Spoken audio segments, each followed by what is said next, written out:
ನಿನ್ನೆ ಸಿಎಂ ಕುಮಾರಸ್ವಾಮಿ ವಿಧಾನಸೌಧದ ಮುಂಭಾಗ ಎದುರು ಪ್ರಮಾಣ ವಚನವನ್ನು ಸ್ವೀಕರಿಸಿದ್ರು. ಪ್ರಮಾಣ ವಚನ ಕಾರ್ಯಕ್ರಮಕ್ಕೆ ಲಕ್ಷಾಂತರ ಕಾರ್ಯಕರ್ತರು ಆಗಮಿಸಿದ್ರು. ಸಾವಿರಾರು ಬಂಟಿಂಗ್ಸ್ ವಿಧಾನಸೌಧದ ಮುಂದೆ ರಾರಾಜಿಸಿದ್ವು. ಇದೀಗ ವಿಧಾನಸೌಧದ ಮುಂದಿನ ರಸ್ತೆಗಳೆಲ್ಲ ಕಸದಿಂದ ತುಂಬಿ ಹೋಗಿದೆ.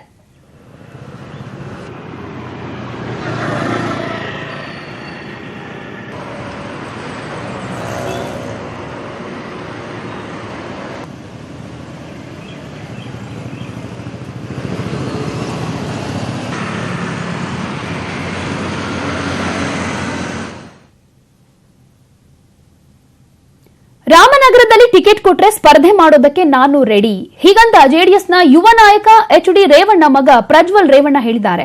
ನ್ಯೂಸ್ 18 ಕನ್ನಡದ ಸಂದರ್ಶನದಲ್ಲಿ ಮಾತನಾಡಿದ ಪ್ರಜ್ವಲ್, ನಾನಾಗಿ ಟಿಕೆಟ್ ಕೇಳಲ್ಲ, ಕೊಟ್ರೆ ರಾಮನಗರದಿಂದ ಸ್ಪರ್ಧೆ ಮಾಡ್ತೀನಿ ಅಂತ ಹೇಳ್ತಿದ್ದಾರೆ. ಒಂದು ವೇಳೆ ಕುಮಾರಣ್ಣ ಮತ್ತು ದೇವೇಗೌಡರು ಹೇಳಿ ರಾಮನಗರದಲ್ಲಿ ಪ್ರಜ್ವಲ್ ಅವರಿಗೆ ಅವಕಾಶ ಕೊಡೋಣ ಅಂತಂದ್ರೆ are you ready? Definitely we have to fight ಅಲ್ಲ ಸರ್. ಯಾವುದೇ ಒಂದು ಸೀಟ್ ಕೊಟ್ಟಿರೋಂಥ ಸಂದರ್ಭದಲ್ಲೂ ಕೂಡ ನಾನು ಅವತ್ತು ಹೇಳಿದೆ, ಪ್ರಜ್ವಲ್ ರೇವಣ್ಣ ಅವ್ರಿಗೆ ನೀವು ಇದೇ ಸೀಟ್ ಕೊಡಬೇಕು ಅಂತೇನಿಲ್ಲ. ಯಾವುದೇ ಒಂದು ಸೀಟ್ ಕೊಟ್ಟರು ಕೂಡ ಒಂದು 6 ತಿಂಗಳು ಮುಂಚೆ ಕೊಟ್ಟಿದ್ದೀನಿ, ನಾವು ಹೋರಾಟ ಮಾಡೋದಕ್ಕೆ ತಯಾರಿದ್ದೀನಿ.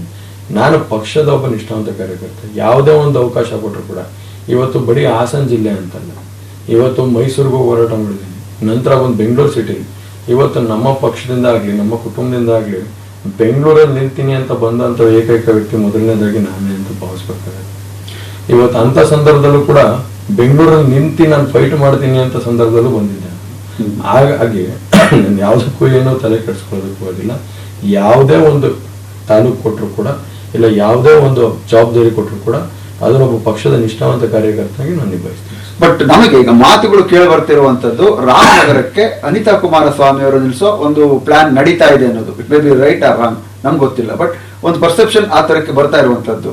ಸೊ ನಿಂತ್ರೆ ಅನಿತಾ ಕುಮಾರಸ್ವಾಮಿ ಅವರಿಗೆ ಕೊಡಬಹುದಾದ್ರೆ ನೀವು ನಿಮ್ಮ ಆಕ್ಷೇಪಣೆ ಇರುತ್ತಾ ಅಥವಾ ನನಗೆ ಕೊಡಿ ಅಂತ ಕೇಳ್ತೀರಾ, ಅದು ಪಕ್ಷದ ನಿರ್ಧಾರ ಅಂತ ಸುಮ್ಮನೆ ಆಗ್ಬಿಡ್ತೀರಾ? ದಯವಿಟ್ಟು ನಾನು ಯಾವುದೇ ಕಾರಣಕ್ಕೂ ಏನಕ್ಕೆ ಆ ಪಕ್ಷ ನಾನು ಏನಕ್ಕೆ ಬೇಡ ಅಂತ ಹೇಳಬೇಕು ಅವ್ರಿಗೆ.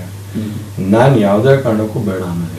ಯಾಕಂದ್ರೆ ಇವತ್ತು ಅವರು ಕೂಡ ಹೋರಾಟ ಮಾಡಿದ್ದಾರೆ. ಅವ್ರದೇ ಆದಂಥ ಚನ್ನಪಟ್ಟಣದಲ್ಲಿ ಅವ್ರದೇ ಆದಂಥ ಅಭಿಮಾನಿಗಳು, ಅವ್ರದೇ ಆದಂಥ ಕಾರ್ಯಕರ್ತರ ಪಡೆಯನ್ನು ಬೆಳೆಸ್ಕೊಳ್ಳುವಂಥ ಸಂದರ್ಭದಲ್ಲಿ ನಾನು ಯಾವುದೇ ರೀತಿ ನಾನೇನು ಅವ್ರಿಗೆ ಬೇಡ ಅನ್ನೋದಿಲ್ಲ.